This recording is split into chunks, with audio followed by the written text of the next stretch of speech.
दोस्तों, स्वागत है आपका रेलवे की पाठशाला पे। और दोस्तों, हमारी जो सीरीज चल रही थी उसको हम कंटिन्यू करते हैं। ये हमारा पार्ट नंबर 86 वीडियो है। हम कर रहे हैं रेलवे ग्रुप डी भर्ती 2018 के शिफ्ट वाइज जो भी आपके क्वेश्चन पूछे गए थे वो, और ये 5/11/2018 का सेकंड शिफ्ट का वीडियो है।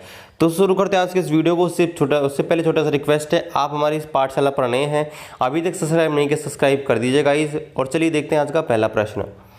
पहला प्रश्न बोल रहा है कि पृथ्वी की सतह पर किसी वस्तु का भार है वो 20 न्यूटन है, तो चंद्रमा की सतह पर इसका भार है वो कितना होगा। तो देखिए यहाँ पर आपसे बोला है कि पृथ्वी की सतह पर जो भार है W है उसका मान आपको दे रखा है। W बराबर होता है mg, जिसका मान आपको दे रखा है 20, है ना। आप जानते हैं चंद्रमा पर g का मान हो जाएगा पृथ्वी का, ठीक है, पृथ्वी का हो जाएगा 1/6, यानी कि वहाँ पर जो आपका वेट होगा वो हो जाएगा mg/6, यानी कि 20/6, और 20/6 इक्वल करेंगे तो आंसर आ जाएगा 3.33। ठीक है, 3.33 है इसका राइट आंसर आ जाएगा। अगला क्वेश्चन है कि फैन प्लेवन विधि के द्वारा किसके अयस्क का सांद्रीकरण किया जाता है। अब देखिए, ये आपके जो अयस्क होते हैं उनके सांद्रीकरण की बहुत सारी विधियां होती हैं, ठीक है, लेकिन एक विधि होती है जिसको बोलते हैं फैन प्लेवन विधि। इसमें क्या करते हैं, इसमें किसी पात्र के अंदर आपके जो सल्फाइड होते हैं उसके अयस्क को ले लेते हैं, और उसमें एक तो आपका उसके अंदर बढ़ते हैं फ्लेन स्थायीकरण बढ़ते हैं, है ना, और उसके अंदर झाग उत्पन्न हो जाते हैं। तो इसमें क्या होता है कि आपका जो सल्फाइड होता है, सल्फाइड के कण होते हैं वो झाग के रूप में ऊपर आ जाते हैं, तथा जो गंदगी होती है, मिट्टी होती है, वो पेंदे में जम जाती है। इस विधि को बोलते हैं फेन प्लेवन विधि। तो ऑप्शन नंबर आपका 3 है वो राइट आंसर जाएगा कि ये सल्फाइड के अयस्क होते हैं उनको शुद्धिकरण की विधि है, उनके सांद्रीकरण की विधि है।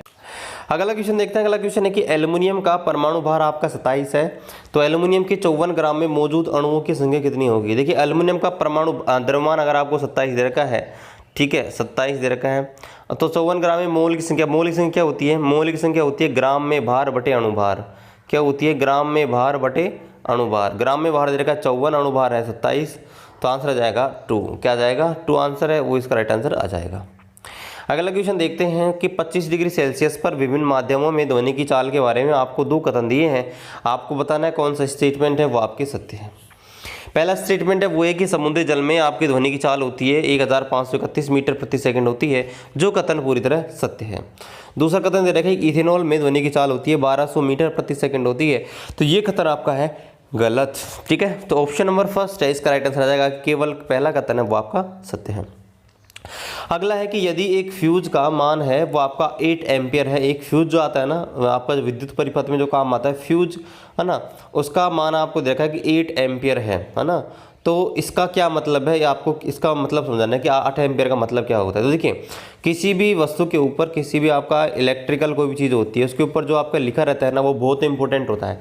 उसका मतलब होता है कि वो अधिकतम इतना आपके कंज्यूम कर सकता है, इतना ले सकता है। इसमें बल्ब के ऊपर लिख दूँ 220 वोल्ट, ठीक है, जैसे कोई बल्ब है उसके ऊपर लिख दिया 220 वोल्ट, इसका मतलब है कि वो अधिकतम 220 वोल्टेज है वो यहाँ पर ले सकता है।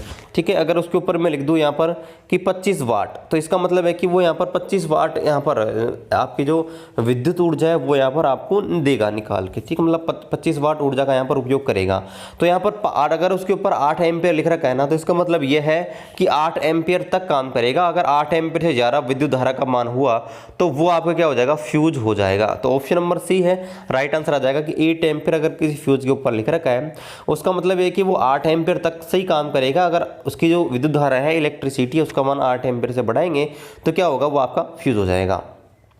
अगला क्वेश्चन है कि के कक्षा में आने वाले अधिकतम इलेक्ट्रॉन की संख्या कितनी होती है। तो देखिए, आपके अधिकतम इलेक्ट्रॉन संख्या जो ज्ञात करने का सूत्र होता है वो होता है 2n², जहां पर n क्या होता है, मुख्य क्वांटम संख्या। अब देखिए, के एल एम एन जो होता है इसके लिए 1 2 3 4, तो 1 हो जाएगा के के लिए, तो आ जाएगा 2 और 1 का स्क्वायर बराबर 2, यानी कि के कक्षा में अधिकतम इलेक्ट्रॉन की संख्या जो होती है वो आपकी होती है 2। अगला क्वेश्चन की कौन सी तरंग होती है वो अनुप्रस्थ तरंग नहीं होती है, ट्रांसवर्स वेव नहीं होती। तो देखिए, हम जानते हैं आपकी जो साउंड वेव होती है ना वो आपकी लॉन्गिट्यूडल वेव होती है, ट्रांसवर्स नहीं होती। बाकी आपकी प्रकाश, रेडियो, विद्युत चुंबकीय सारी आपकी क्या होती है, ट्रांसवर्स होती है। तो ऑप्शन नंबर 4 है इसका राइट आंसर आ जाएगा कि ध्वनि तरंग होती है वह आपकी एक प्रकार से अनुप्रस्थ नहीं होती, वो अनुदैर्ध्य तरंग होती है। ठीक है, इसलिए ऑप्शन नंबर 4।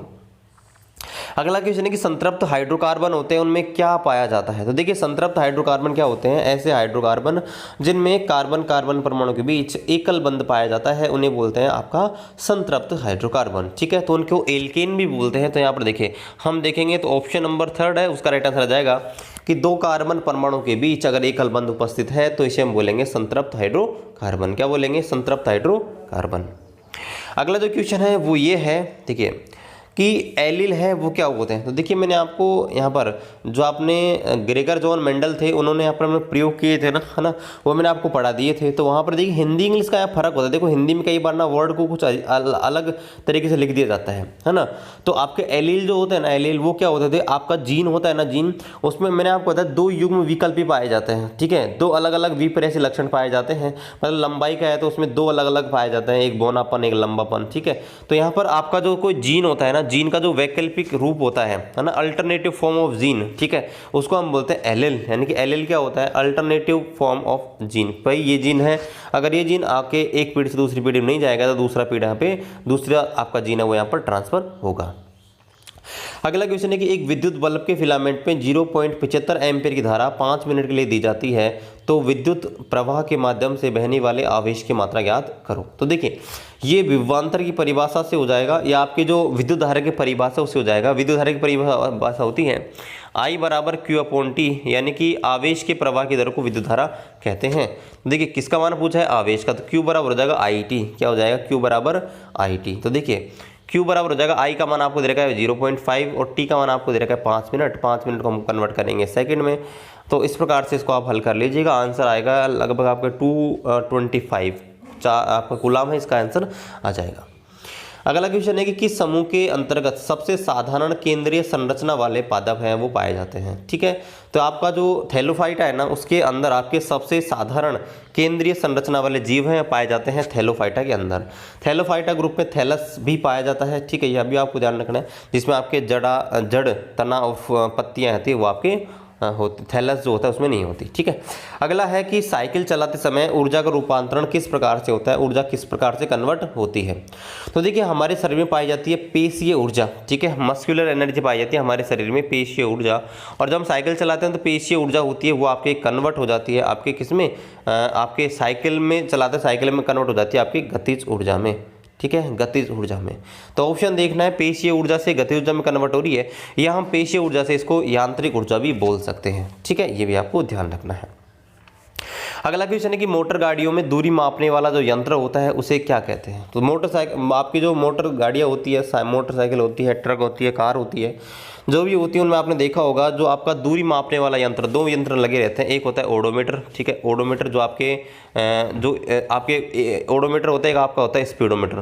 तो जो स्पीडोमीटर होता है वो आपको बताता है स्पीड, और जो ओडोमीटर होता है ना, ओडोमीटर वो आपको बताता है टोटल डिस्टेंस की, भाई टोटल डिस्टेंस कितनी तय कर दी। आपने देखोगे यहाँ पर मीटर में लिखे रहते हैं कितनी मीटर इसने यात्रा कर ली है। ठीक है, अगला क्वेश्चन है कि यदि निश्चित ऊंचाई पर गतिमान किसी वस्तु के वेग को 4 गुना कर दिया जाए, 4 से गुना कर दी जाए, अगर उसके वेग है उसको, यानी कि वेग अगर पहले का v बराबर 4v कर दिया जाए, ठीक है, तो उसकी स्थितिज ऊर्जा पर क्या इफेक्ट पड़ेगा। तो देखिए स्थितिज ऊर्जा पर क्या प्रभाव पड़ेगा। स्थितिज ऊर्जा होता है E आपका जो E आपका होता है स्थितिज ऊर्जा, अब वो आपके बराबर आता है mgh। देखिए यहाँ पर देखिए mgh सेम है, इसलिए आपकी जो स्थितिज ऊर्जा है उस पर कोई इफेक्ट नहीं पड़ेगा। ठीक है, अगला प्रश्न देखते हैं। अगला प्रश्न बोल रहा है कि 15 किसी वस्तु के संवेग में 0.02 सेकंड में किलोग्राम मीटर प्रति सेकंड। अच्छा, थोड़ा सा मिस्टेक मैं इसको लिख लेता हूँ। हाँ, तो ये से बोल रहा है कि आपके एक वस्तु है उसके संवेग में 0.02 सेकंड में 10 किलोग्राम मीटर प्रति सेकंड का संवेग में परिवर्तन होता है। तो इस पर कार्यरत बल का मान ज्ञात कीजिए। तो देखिए कैसे करेंगे। अब देखिए मैं आपको एक चीज बता दूं, संवेग में परिवर्तन की जो दर होती है ना वो आपके आवेग के बराबर होती है। किसके बराबर होती है, आवेग यानी कि इम्पल्स के। तो देखिए आवेग जो होता है ना, आवेग का जो फॉर्मूला होता है, ठीक है, आवेग का जो फॉर्मूला होता है वो आपके होता है आवेग बराबर होता है बल इंटू समय, बल इंटू टाइम, यानी कि इम्पल्स बराबर आपका फोर्स इंटू टाइम। अब यहाँ से आपको निकालना है बल, तो बल बराबर क्या हो जाएगा, आवेग बटे समय। तो आवेग आपको दे रखा है कितना 10 और टाइम दे रखा है 0.02। इसको हल करेंगे, इसको आप हल करेंगे तो ये आ जाएगा 1000, ये हो जाएगा बटे 2 तो आ जाएगा 500 500 न्यूटन। क्या आ जाएगा आंसर? 500 न्यूटन। अगला क्वेश्चन है कि निम्नलिखित कथनों में से कौन सा कथन है वो आपका सत्य है। पहला कथन दे रखा है कि निम्नलिखित जो अभिक्रिया है वो अप्रत्यावर्ती अभिक्रिया का उदाहरण है। अप्रत्यावर्ती का मतलब अनुत्क्रमणीय, मतलब जो दोनों दिशाओं में नहीं होती है, केवल एक ही दिशा में होती है। तो यहाँ पर देखिए हम जानते हैं नाइट्रोजन और आपका हाइड्रोजन मिलकर अमोनिया गैस बनाते हैं। इस विधि को बोलते हैं हैबर विधि। और आपकी जो अमोनिया है वापस से आपके नाइट्रोजन और हाइड्रोजन बनाती है। तो ये आपके उत्क्रमणीय अभिक्रिया होती है, रिवर्सेबल। जबकि प्रश्न में बोला है कि ये अनुत्क्रमणीय अभिक्रिया है। तो पहला ऑप्शन हो गया गलत। दूसरा, यह अभिक्रिया दोहरी विस्थापन अभिक्रिया है। देखिए दोहरी विस्थापन अभिक्रिया क्या होती है, जिसमें क्या होते हैं दो अलग अलग आयन होते हैं, दो अलग अलग आपके अणु होते हैं, वो अपने आयनों को एक्सचेंज कर लेते हैं आपस में। ठीक है, तो जैसे मैं आपको बता दूं, जैसे MgCl2 है, ठीक है, और एक आपका Ag2SO4 है। तो अगर एल्युमिनियम अपने ये सल्फेट है इसको दे देगा मैग्नीशियम को, और मैग्नीशियम अपने क्लोरीन है, क्लोराइड है, एल्युमिनियम को दे देगा। इस प्रकार की अभिक्रिया को बोलते हैं आपके दोहरी विस्थापन। लेकिन ये जो अभिक्रिया है वो आपके एक प्रकार से संयोजन अभिक्रिया का उदाहरण है। तो दोनों ऑप्शन आपके हो गए गलत, यानी कि both statement are true, both statement are wrong. अगला क्वेश्चन है कि पुरुष जनन तंत्र का वह अंग कौन सा है जिसमें शुक्राणु, स्पर्म और मूत्र, ठीक है, आपके दोनों एक ही मार्ग का निर्माण होता है उनमें। ठीक है, उस भाग को क्या कहते हैं, जब शुक्राणु और मूत्र दोनों एक ही मार्ग से आते हैं तो उसको बोलते हैं आपका मूत्र मार्ग, यानी कि यूरेथ्रा। ठीक है, इसको बोलते हैं। ओके, अगला क्वेश्चन है कि निम्नलिखित में से कौन सा मैक्रो पोषक तत्व नहीं है। ठीक है, मैक्रो ये आपका न्यूट्रिएंट नहीं है। अब देखिए मैक्रो न्यूट्रिएंट क्या होता है, मैक्रो पोषक तत्व क्या होता है, ऐसा पोषक तत्व, ऐसा न्यूट्रिएंट जिसकी हमारे शरीर को अधिक मात्रा में जरूरत होती है। ठीक है, मतलब अगर हम उसका सेवन नहीं करेंगे तो हमारा शरीर का विकास नहीं होगा, हमारे शरीर की ग्रोथ नहीं होगी। वो हमारे शरीर के ग्रोथ डेवलपमेंट के लिए बहुत ही इंपॉर्टेंट होता है। उन्हें हम बोलते हैं मैक्रो पोषक तत्व, यानी कि जो हमारा शरीर है ज़्यादा मात्रा में हम लेते हैं। जैसे हम जानते हैं रोटी हम खाते हैं, आपको पता है रोटी खाते हैं बाजार से, मतलब वो अलग चीज़ है कि हम कुछ और खा लेते हैं, लेकिन मेनली हमारा जो भोजन होता है सबका अलग अलग होता है। तो वो जो भोजन होता है ना वो आपका मेनली कार्बोहाइड्रेट होता है। तो कार्बोहाइड्रेट, एमिनो अम्ल और आपका फैट, ये आपके होते हैं मैक्रो, क्या होते हैं, मैक्रो न्यूट्रिएंट, यानी कि मैक्रो पोषक तत्व। लेकिन आपका जो विटामिन होता है वो हमारे शरीर का आपका जो न्यूट्रिएंट होता है वो नहीं होता, लेकिन हमारे शरीर में इसकी भी आपका इंपॉर्टेंस होता है ना। विटामिन ये नहीं कि हमको ज़रूरी है खाना ही, लेकिन ऐसा भी नहीं है कि हम विटामिन नहीं खाएंगे तो इससे भी हमको प्रॉब्लम हो जाएंगी। मतलब इतना ज़रूरी नहीं है कि विटामिन खाओ तो आपका शरीर चलेगा, नहीं चलेगा, लेकिन उससे भी आपके शरीर में कुछ प्रॉब्लम हो जाएंगे। जैसे क्वासियोरकोर है, मेरिस्मस है, वो आपके रोग हो जाते हैं। ठीक है, अगला क्वेश्चन कि मोल के बारे में कौन सा स्टेटमेंट है वो आपका सत्य है। देखिए मोल के बारे में आपको तो मोल क्या होता है, मोल होता है ग्राम में भार बटे अणुभार, उसको बोलते हैं आपका मोल। पहला कथन दे रखा है कि यह पदार्थ के ग्राम बटे परमाणु द्रव्यमान के बराबर होता है। पहला गलत, क्योंकि होता है ग्राम में भार बटे अणुभार के। दूसरा, इसमें दिए हुए पदार्थ के 6.022 10 की पावर 23 परमाणु होते हैं। जी नहीं, इसमें आपके 6.022 10 की पावर 23 अणु होते हैं। ठीक है, एटम्स होते हैं। अगला क्वेश्चन है कि इसमें दिए हुए पदार्थ के 6.022 10 की पावर 23 अणु होते हैं। ये कथन आपका हो जाएगा सही। और अगला कथन है यह पदार्थ के ग्राम बटे आणविक भार के बराबर होता है। ये कथन भी आपके हो जाएगा सही। तो कौन सा आपके हो जाएगा, सेकंड है, वो आपके 3rd and 4 है, इसका राइट आंसर आ जाएगा। अगला जो क्वेश्चन है वो ये कि निम्नलिखित में से किस में दिशा और परिमाण दोनों होते हैं। अब देखिए सदिश राशि होती है, उनमें दिशा और परिमाण दोनों होते हैं। तो आपको बताना है कौन सी सदिश राशि है। तो आपकी जो संवेग होता है P बराबर mv, वो आपकी एक सदिश राशि होती है। इसमें आपके दिशा परिमाण दोनों होते हैं, जबकि द्रव्यमान, दूरी और चाल यह आपकी अदिश राशि होती है। अगला क्वेश्चन है कि गर्म रक्त वाले जंतु कौन से होते हैं। आपके देखिए गर्म रक्त आपके दो प्रकार के होते हैं, वार्म ब्लडेड और कोल्ड ब्लडेड।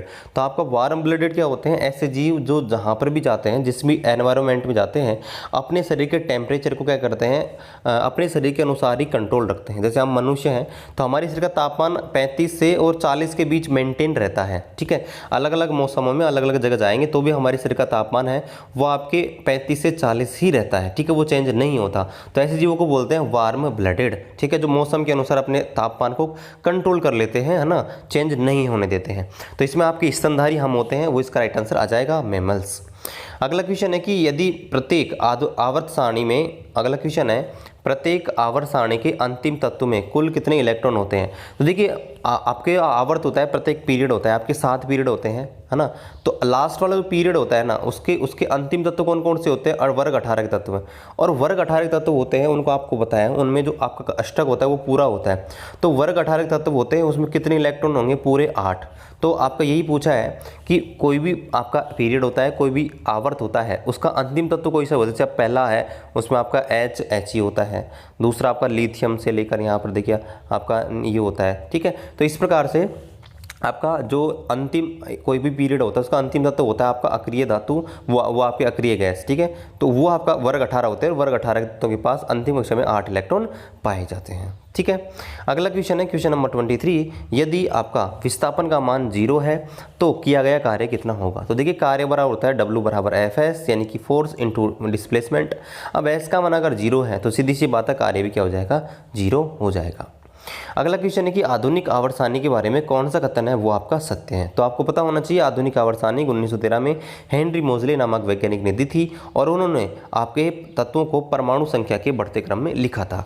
तो यहाँ पर आप देखेंगे तो इनमें देख लीजिए ऑप्शन नंबर 2 है वो राइट आंसर आ जाएगा। इनमें तत्वों को परमाणु क्रमांक के बढ़ते क्रम में व्यवस्थित किया गया है। अगला क्वेश्चन है कि जब लेड नाइट्रेट के एक अणु को गर्म किया जाता है तो क्या होता है। तो देखिए मैं आपको रिएक्शन करके दिखाता हूँ। लेड नाइट्रेट जो होता है, लेड नाइट्रेट है ना, उसमें क्या होता है कि आपका जब वो अभिक्रिया करता है, ठीक है, उसके अणु को जब गर्म किया जाता है, लेड जो होता है Pb, ठीक है, तो PbNO3O2, ठीक है, ये आपका लेड नाइट्रेट होता है। जब इसको गर्म करते हैं ना, ठीक है, लेड नाइट्रेट, तो यहाँ पर देखिए एक तो बनता है PbO प्लस, यहाँ पर बनता है NO2 प्लस O2, यह आपके बनता है। अगर हम इस रासायनिक अभिक्रिया को संतुलित करते हैं तो यहाँ पर देखिए आपका ये आता है 2O2, और ये आपका आता है 2Pb, और ये आपका आता है 4NO2, ठीक है। तो यहाँ पर हम देखने पर ये पाते हैं कि यहाँ पर इसको हम देखने पर ये पाते हैं कि जो NO2 है उसके 4 अणु बने हैं, ऑक्सीजन के 2 अणु बने हैं। लेकिन ऑप्शन में तो यहाँ कहीं है नहीं कि ऑक्सीजन के 2 मोल बनते हैं, ये तो आपका ऑप्शन में नहीं है, वो आपके आता ही नहीं है। दूसरा नाइट्रोजन ऑक्साइड के 1 मोल, ये भी नहीं होता, 2 मोल नहीं होता, 3 मोल, ठीक है। लेकिन अगर इस रासायनिक समीकरण को संतुलित नहीं करते हैं तो 2 मोल आपके बनते हैं नाइट्रोजन ऑक्साइड के N2O के। तो फिलहाल इसको आंसर भी रेलवे ने जो आपका ऑप्शन नंबर 2 है, वो ऑप्शन नंबर 3 है, इसको माना था कि नाइट्रोजन ऑक्साइड के 2 मोल बनते हैं अगर इसको संतुलित नहीं करते हैं तो। लेकिन अगर संतुलित करते हैं तो 4 बनते हैं। तो आप ऑप्शन नंबर 3 है, इसका राइट आंसर आ जाएगा। तो आशा करते हैं आज का वीडियो आपको पसंद आया होगा, और इस चैनल पर नए हैं सब्सक्राइब कर दीजिएगा और बेल आइकन को दबा दीजिएगा। चलिए मिलते हैं आपसे अगले वीडियो में, तब तक जय हिंद जय भारत।